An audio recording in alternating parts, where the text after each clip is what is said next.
Cada 4 años ocurre algo extraordinario. Miles de millones de personas de distintos idiomas, religiones, culturas y nacionalidades se unen para seguir un mismo evento, la Copa Mundial de Fútbol.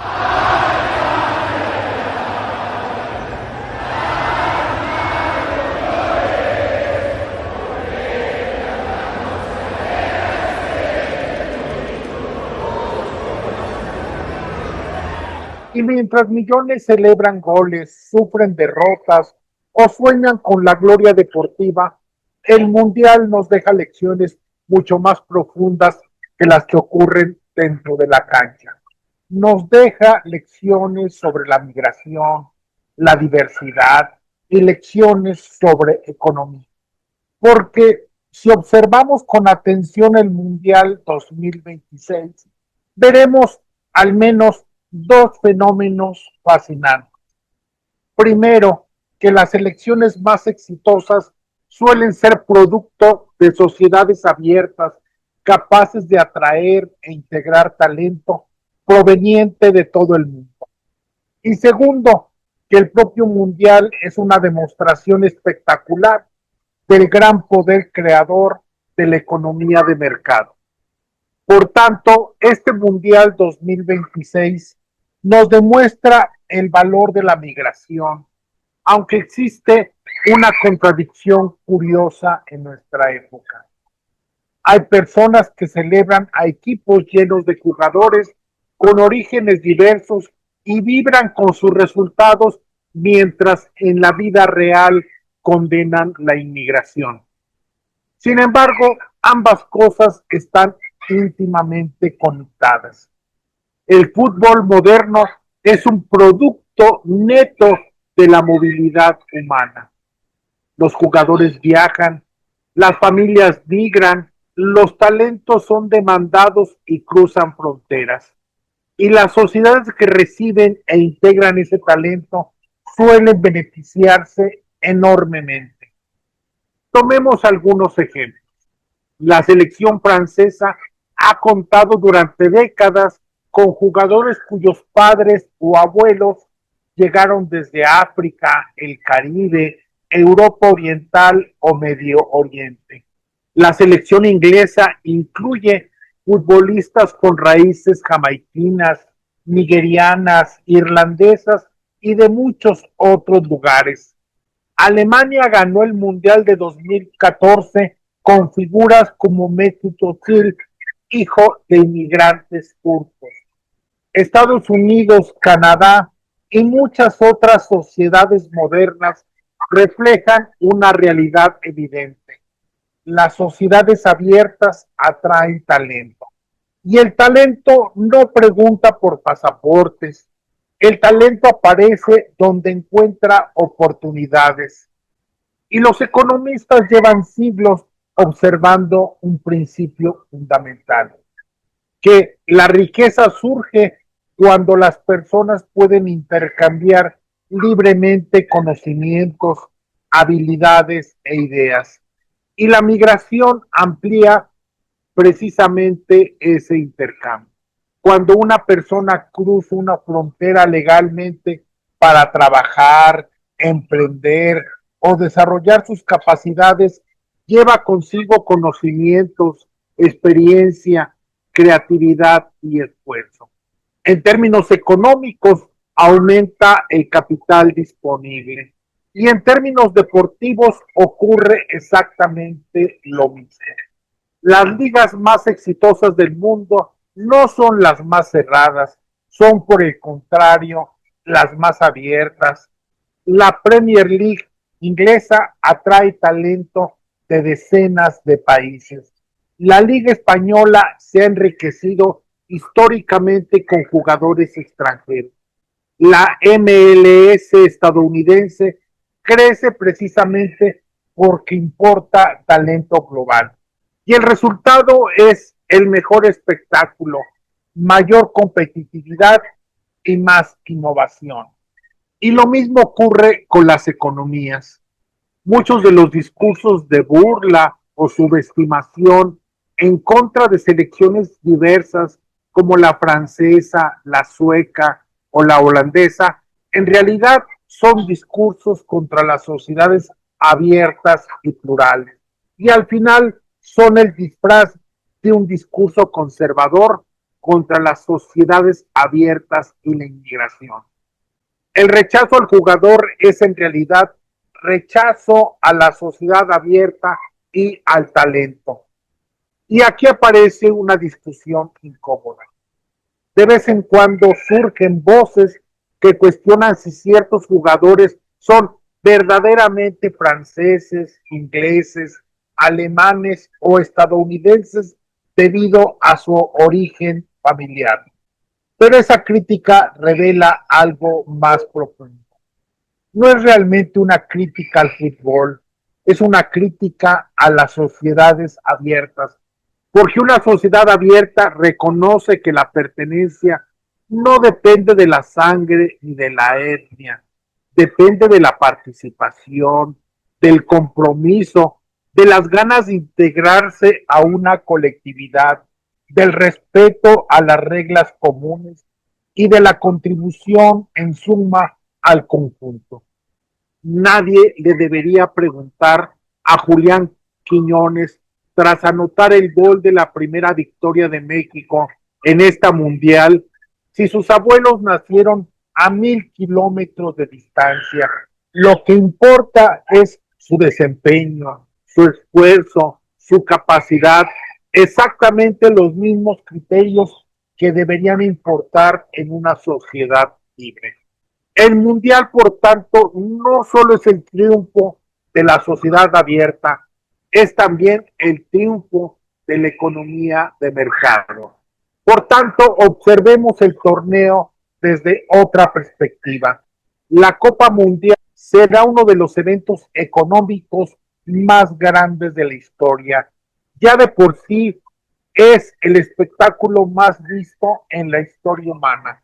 Recordemos solo que en el último mundial, 2.870 millones de personas se sentaron delante de una pantalla y vieron al menos 20 minutos de fútbol.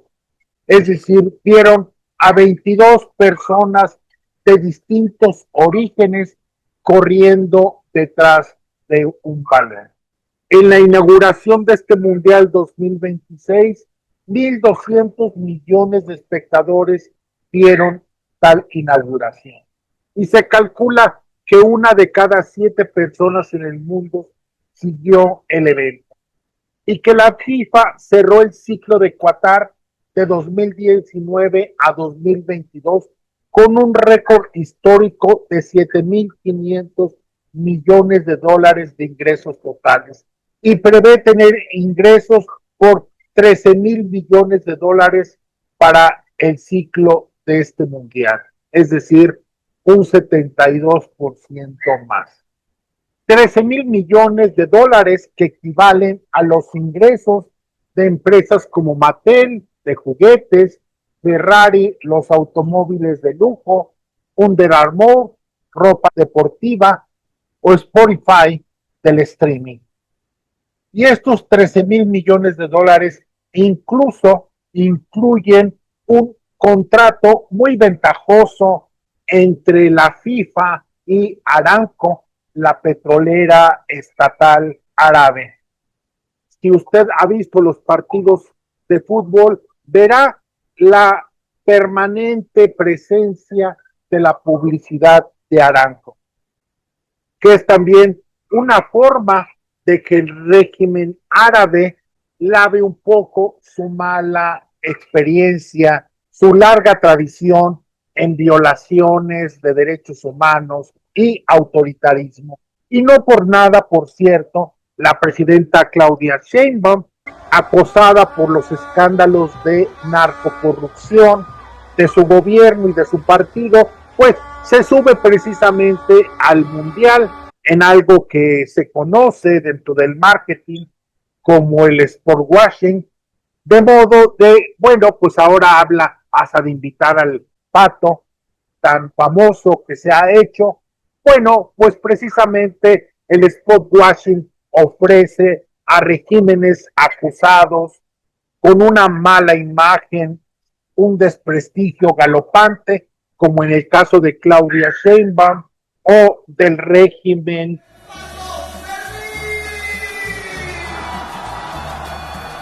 autoritario árabe, la posibilidad de lavar un poco la cara. Y todas estas ganancias pues no ocurren por casualidad, ocurren porque millones de personas precisamente de forma voluntaria están dispuestas a gastar dinero para participar en la experiencia. Y lo gastan en boletos, hoteles, restaurantes, vuelos, publicidad, derechos de transmisión, merchandising, patrocinios, tecnología e infraestructura. Todo ello forma una gigantesca red de intercambios voluntarios que ha llevado a la FIFA a convertirse en una multinacional, una empresa diversificada de medios y eventos. Un evento el mayor visto en la historia de la humanidad. Es necesario remarcar esto. Y hay una magia detrás del espectáculo. Pensemos en algo aparentemente sencillo. Un aficionado mexicano compra una camiseta de fútbol.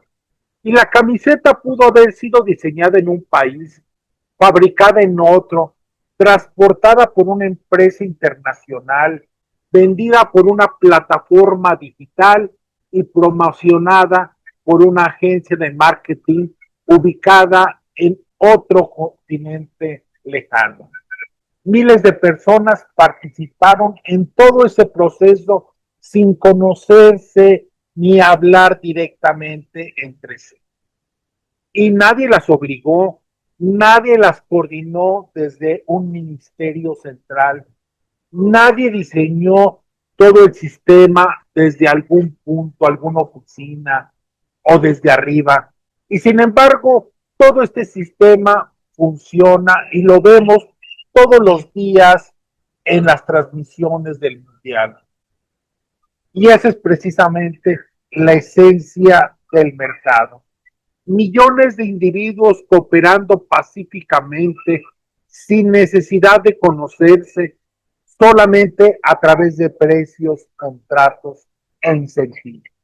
Lo que ningún planificador central podría lograr. A menudo escuchamos que los grandes logros colectivos requieren planificación gubernamental, requieren necesariamente, supuestamente, una intervención del Estado. Pero el Mundial nos muestra algo muy diferente. La verdadera complejidad proviene de la operación descentralizada.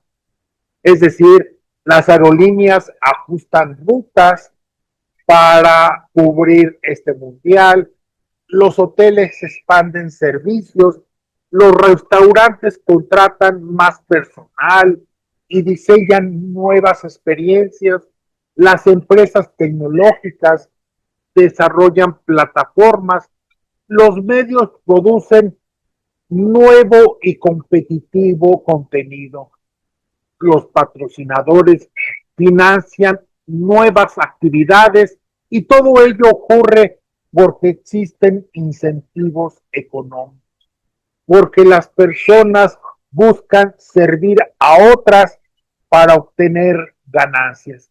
Y precisamente por eso terminan creando valor para millones de consumidores. No es casualidad, por tanto, que este mundial sea organizado conjuntamente por tres países profundamente integrados económicamente. Estados Unidos, México y Canadá forman una de las regiones comerciales más dinámicas y envidiadas del planeta. Millones de personas, mercancías, servicios e inversiones cruzan sus fronteras cada año. Y el Mundial aprovecha precisamente esa red de integración económica. El Mundial, por tanto, es un ejemplo práctico de cómo la cooperación internacional genera prosperidad, no mediante la imposición política ni mandatos desde el gobierno, sino mediante intercambios voluntarios. Al final, el Mundial de Fútbol es mucho más que un torneo deportivo. Es una celebración de dos ideas fundamentales. La primera es que las sociedades abiertas se enriquecen cuando permiten que el talento circule y lo aprovechan. La migración, por tanto, no es una amenaza para el éxito. Con frecuencia es una de sus fuentes. La segunda es que la prosperidad surge cuando millones de personas cooperan libremente. Y el mundial existe porque existe un mercado global capaz de coordinar recursos, personas, creatividad, inversión y trabajo a una escala gigantesca que la humanidad nunca había visto. Por eso resulta paradójico que algunas personas disfruten del fútbol internacional mientras rechazan los mismos principios económicos y éticos que lo hacen posibles. Las fronteras abiertas al talento, la cooperación entre personas y culturas, los intercambios voluntarios que generan riqueza. Porque si el mundial nos enseña algo, es que cuando las personas son libres de moverse, competir y colaborar, el resultado puede ser extraordinario y lo estamos viendo de manera directa. Y no solamente en el deporte, también en la sociedad, también en la economía. Muchas gracias. Si te gustó esta videocolumna, suscríbete a nuestro canal, comparte este video y déjanos tus comentarios sobre una pregunta. ¿Sería posible un mundial tan exitoso en un mundo cerrado al comercio, a la migración y a la cooperación internacional? Te leemos. Muchas gracias por tu atención. Nos ayudan mucho tus comentarios, tus likes y si gustas que compartas este contenido y mucho material que ponemos a tu alcance semanalmente en este canal de YouTube.